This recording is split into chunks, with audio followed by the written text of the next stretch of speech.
बात सैन्य नीति की करते हैं, क्योंकि पाकिस्तान से बदले का टाइम, टारगेट और टाइप यानी तरीका तय हो चुका है। पहलगाम अटैक के बदले का फाइनल फैसला हो चुका है। बस फैसले पर कभी भी एक्शन हो सकता है। इस बीच आज मैं पहलगाम टेरर अटैक की टाइमलाइन से जुड़ा एक बड़ा खुलासा आपके सामने करने जा रही हूँ। इसके बारे में मेरे पास एक्सक्लूसिव डिटेल्स मौजूद हैं, जिसे मैं भारत की बात के दर्शकों के साथ साझा करने जा रही हूँ। आप हमारी अगली रिपोर्ट देखिए, जिससे आपको ये पता चलेगा कि 22 अप्रैल को हमले वाले दिन बैसरन घाटी में कब, क्या, कैसे हुआ था। तो क्या बिहारियां पे छुप दे यार, मौत की कसम इधर की 400 लोग उस दिन, जिस दिन हमला हुआ है, बैसरन घाटी में मौजूद थे।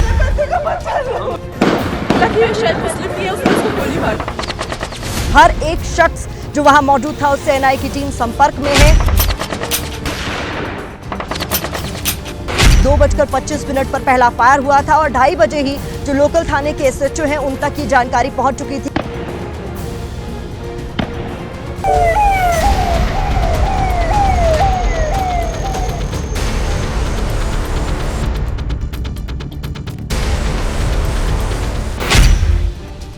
एबीपी न्यूज संवाददाता प्रतिमा मिश्रा ने बुधवार को पहलगाम टेरर अटैक से जुड़ा बड़ा खुलासा देश के सामने किया।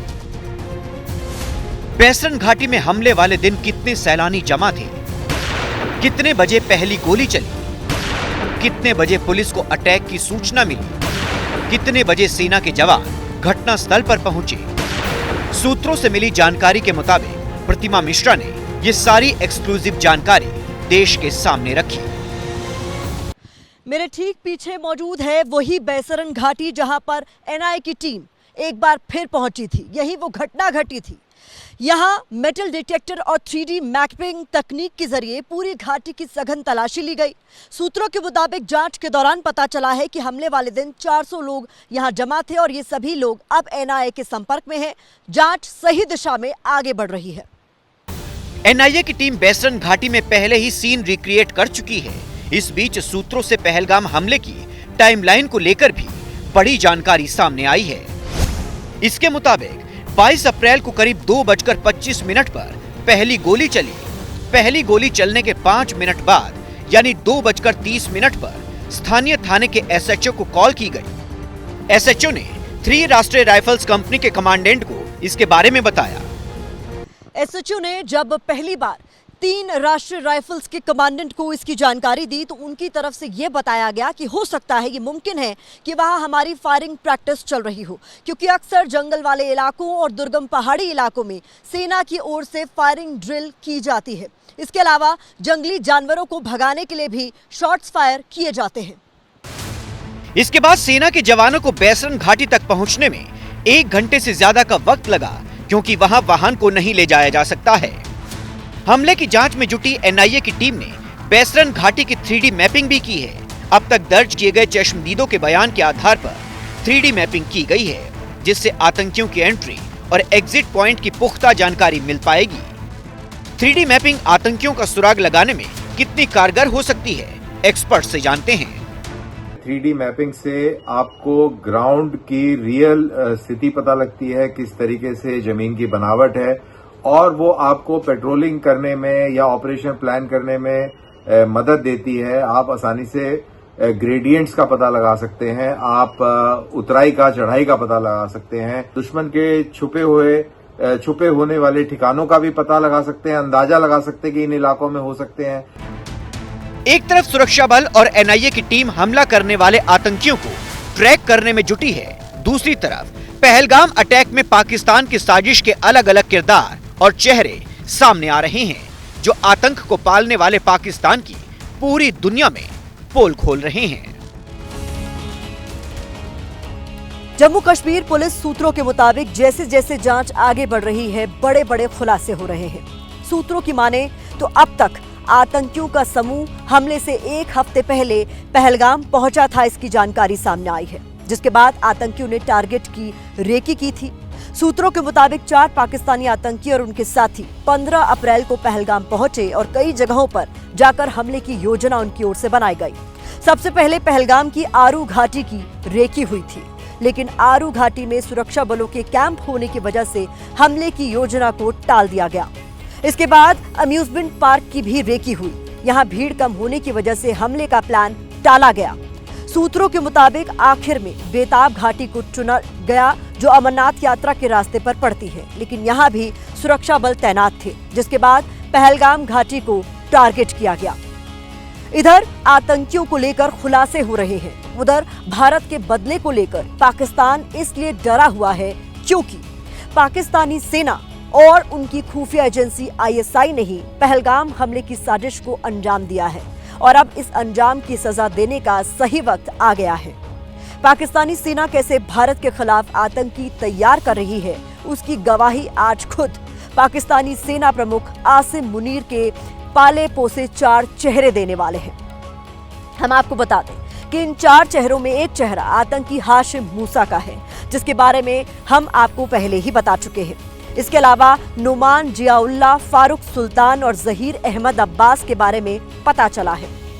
ये चारों जनरल आसिम मुनीर के मोहरे हैं, जो उसके इशारे पर आतंकी बटालियन में शामिल हुए। इसके अलावा पाकिस्तानी सेना के एक टेरर नेटवर्क के बारे में भी बड़ा खुलासा हुआ है, जिसमें फांसी की सजा पाए पाकिस्तानी कैदियों और सेना के SSG कमांडोज को दहशतगर्द बनाया जा रहा है। ये एक्सक्लूसिव रिपोर्ट देखिए।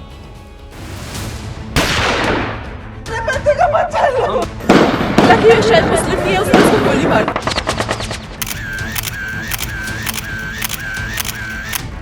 ये सिर्फ कुछ चेहरे और चंद दस्तावेज नहीं हैं, बल्कि आतंकिस्तान की साजिश का पूरा काला चिट्ठा है। भारत की बात में मंगलवार को हमने दिखाया था कि कैसे पहलगाम हमले में शामिल एक आतंकी हाशिम मूसा उर्फ आसिफ फौजी पाकिस्तान सेना के स्पेशल सर्विस ग्रुप यानी SSG का पूर्व कमांडो रहा है। अब खुलासा ये हुआ है कि हाशिम मूसा अकेला SSG कमांडो नहीं है, बल्कि पाकिस्तानी सेना के कमांडो बड़े पैमाने पर भारत के खिलाफ आतंकी हमलों में शामिल रहे हैं। ABP न्यूज को मिली एक्सक्लूसिव जानकारी के मुताबिक पाकिस्तानी सेना के SSG कमांडो आतंकी बनकर भारत में घुसपैठ करते हैं। इसके अलावा पाकिस्तान अपने यहाँ फांसी की सजा काट रहे कैदियों को भी आतंकी बनाकर भारत में हमले करने के लिए भेजता है। आखिर पाकिस्तानी सेना का यह आतंक फैलाने वाला कैसा पैटर्न है? क्या SSG का मुखौटा लगाकर पाकिस्तानी आर्मी आतंक फैलाने की बटालियन चला रही है? जो SSG बने हैं, ये स्पेशल सर्विस ग्रुप है, ये हाईली ट्रेंड है, जंगल वॉरफेयर में ट्रेंड है, साइकोलॉजिकल वॉरफेयर में ट्रेंड है, सर्वाइवल में ट्रेंड है। पाकिस्तानी सेना की कोशिश है कि इन ऐसे लोगों को दाखिल किया जाए हिंदुस्तान के अंदर, जैसे कि मूसा है। मूसा भी SSG का पैरा कमांडो है, जो हाईली ट्रेंड है, जंगल वॉरफेयर में ट्रेंड है, सर्वाइवल में ट्रेंड है। ये तस्वीर नुमान जियाउल्लाह की है। नुमान जियाउल्लाह को जुलाई 2024 में कुपवाड़ा के माछिल सेक्टर में घुसपैठ करते वक्त भारतीय सेना ने ढेर किया था। आतंकी नुमान जियाउल्लाह का दोस्त उमर एक पाकिस्तानी SSG कमांडो था। यही वजह है कि भारत की खुफिया एजेंसियों को पूरा शक है कि नुमान भी पाकिस्तानी फोर्सेस का एक कमांडो था। नुमान पाकिस्तान के एबटाबाद का रहने वाला था, जहां वर्ष 2011 में US फोर्सेस ने ओसामा बिन लादेन को मार गिराया था। इसके अलावा इसी महीने किश्तवाड़ में 3 आतंकी मारे गए थे। शक है कि ये तीनों ही SSG के कमांडो थे। यही नहीं, सुरक्षा एजेंसियों के दस्तावेजों से उन कैदियों के बारे में भी सुराग मिला है जिन्हें आतंकी बनाकर भारत में हमले के लिए भेजा गया। इनमें से एक जहीर अहमद अब्बास है। इसे अगस्त 2024 में तंगधार सेक्टर में घुसपैठ के दौरान ढेर किया गया था। जांच में पता चला कि आतंकी जहीर पहले रावलपिंडी जेल में बंद था और एक आपराधिक मामले में उसे फांसी की सजा का ऐलान भी हो चुका था। लेकिन पाकिस्तानी खुफिया एजेंसी ISI ने जहीर को जेल से बाहर निकालकर जिहादी बनाया और आतंक फैलाने के लिए भारत भेज दिया था। जहीर की फांसी की सजा के बारे में खुद रावलपिंडी जेल के अधिकारियों ने ही सोशल मीडिया पर पोस्ट की थी। बीते साल सेना ने LOC पर कुल 20 आतंकियों को ढेर किया। जम्मू कश्मीर के अंदरूनी इलाकों में कुल 23 आतंकवादियों को जहन्नुम पहुंचाया गया। इनमें से 70 से 80% पाकिस्तानी मूल के आतंकी थे। कुल 11 आतंकियों के पाकिस्तानी नागरिक होने के सबूत सेना और दूसरी सुरक्षा एजेंसियों के पास मौजूद हैं।